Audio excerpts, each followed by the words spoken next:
Olá pessoal, tudo jóia? Olha eu aqui de novo.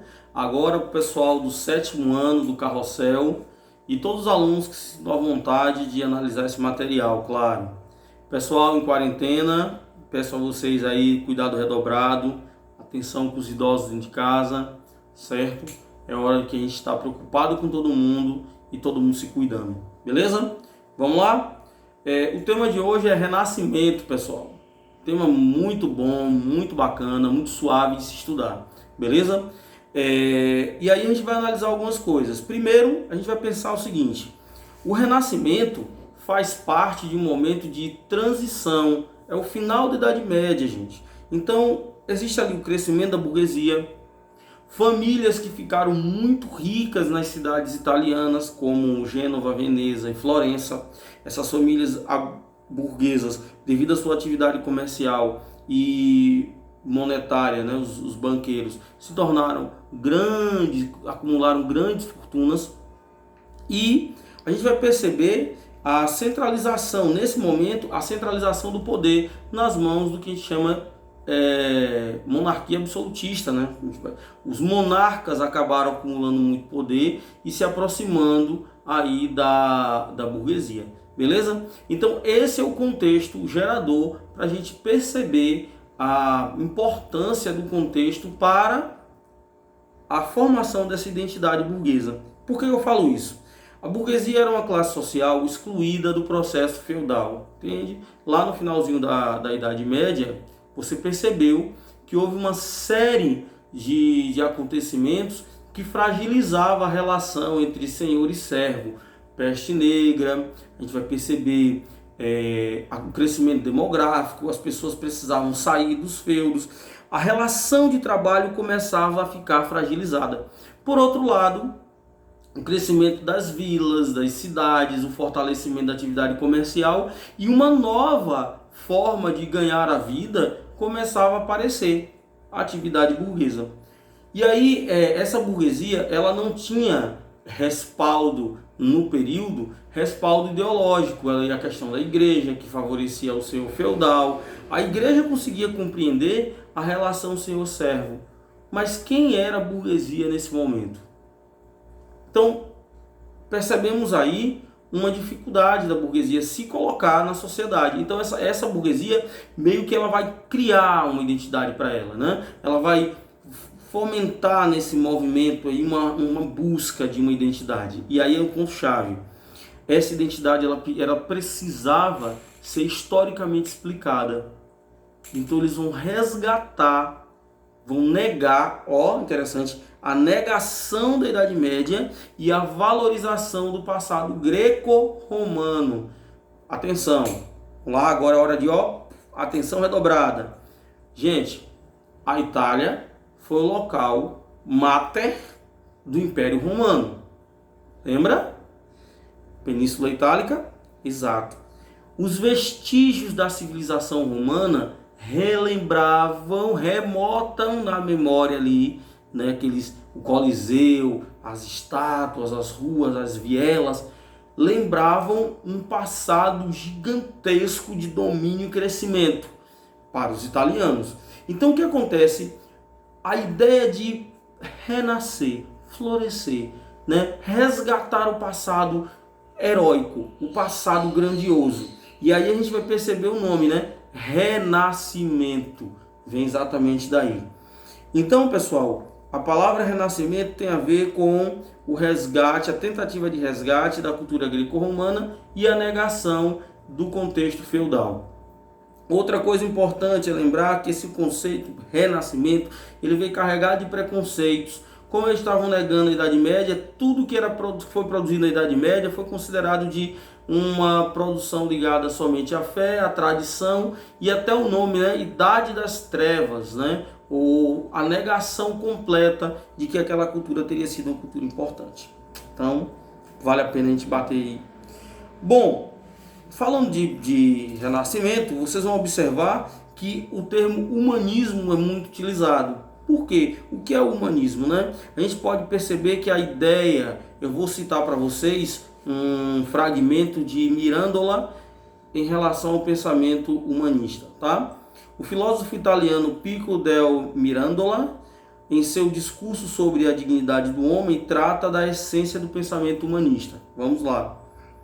Não te dei, ó Adão, nem rosto, nem lugar que te seja próprio, nem qualquer dom particular, para que seu rosto, teu lugar, teus dons, teus desejos e suas conquistas, sejas tu mesmo a obtê-los. Existem na natureza outras espécies que obedecem às leis por mim estabelecidas. Mas tu, que não conheces qualquer limite, só à mercê do teu arbítrio, em cujas mãos te coloquei, te defines a ti próprio. Ó suma liberdade de Deus Pai, ó suma e admirável felicidade do homem, ao qual é concedido obter o que desejas, ser aquilo que quer. Veja só, nesse trecho a gente tem uma ideia do que é o humanismo, né? A possibilidade do homem ser o que quer, fazer o que quer, dominar a natureza, criar. Ou seja, o humanismo é a valorização das características do homem, tá? Das potencialidades humanas. E aí a gente pensa, né, que esse é um período realmente de grandes invenções. Gutenberg, com os tipos móveis, por exemplo, para a Europa foi uma grande invenção no século XV. A imprensa, o primeiro livro impresso foi a Bíblia, e a maneira de você difundir conhecimento foi revolucionada por essa invenção.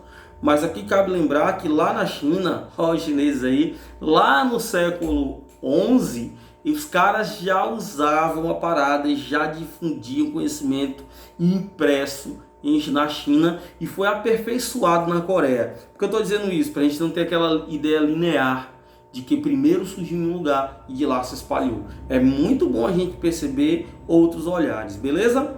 Bom, gente, já que a gente está falando da invenção de Gutenberg, vamos pegar também essa ideia do espírito científico da época. E aí chama a atenção a teoria heliocêntrica, que foi desenvolvida por... ela foi aperfeiçoada, a gente vai assim dizer, por Nicolau Copérnico, e a teoria dos movimentos da Terra, o movimento, né, de rotação e translação, mas principalmente o movimento de translação. Esse movimento ele foi pensado, sistematizado por um carinha chamado Galileu Galilei.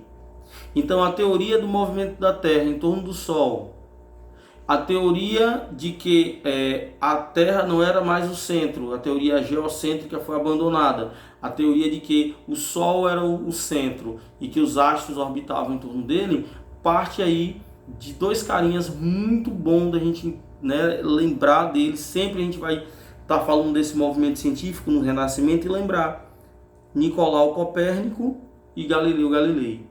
Na área da medicina nós vamos ter os avanços nos estudos da fisiologia humana, com um carinha chamado Andreas Velasius. Esse cara é um belga que ele fazia dissecação de corpos. Agora, só para você ficar atento, Galileu Galilei foi parar na Inquisição, cara. Quase foi queimado vivo, ele teve que negar a sua obra. E o Andreas, ele foi condenado a peregrinar até Jerusalém, beleza? Então a gente vai perceber esse movimento aí. Já na arte, nós vamos identificar aí, vou lembrar de novo vocês no início do vídeo, a questão da identidade, gente. Então, a identidade foi fundamental, a construção da identidade. Isso vai aparecer muito nas obras de arte, nas pinturas, nas esculturas. Então, a gente vai perceber quem eram os caras que patrocinavam as artes. As famílias ricas, como, por exemplo, a família dos Médicis, na cidade de Florença. Esses caras a gente vai chamar de mecenas. Então, mecenas, patrocinadores das artes no período renascentista. A gente vai perceber ali o Sandro Botticelli, por exemplo, que foi patrocinado pela família Médici. Vamos perceber o escultor Donatello, o Michelangelo, né, e a Capela Sistina. E aí, detalhe, a igreja vai entrar na onda, porque a igreja também não queria perder adeptos. E vamos lembrar também dele, né? Óbvio que a gente precisava falar de Leonardo da Vinci. Galera, Leonardo é o principal nome do Renascimento. Mona Lisa, a ideia da perspectiva, volume, as características da arte estão ali expressas quando a gente fala de Leonardo. Outra coisa importante, gente, para finalizarmos aqui, é lembrar as características do Renascimento, tá? O individualismo, o antropocentrismo, o hedonismo, o racionalismo, são características que vão ficar muito impressos em qualquer obra que se fale do Renascimento. Beleza? A gente fica por aqui, aquele abraço, não esqueçam, tá, de revisar o assunto, de ler mais. Os vídeos são apenas, gente, uma pontinha, né? Gotas do conhecimento, na verdade, né? Pontinhas do conhecimento. Leiam mais, aprofundem e tirem suas dúvidas, ok? Forte abraço, ficamos por aqui hoje.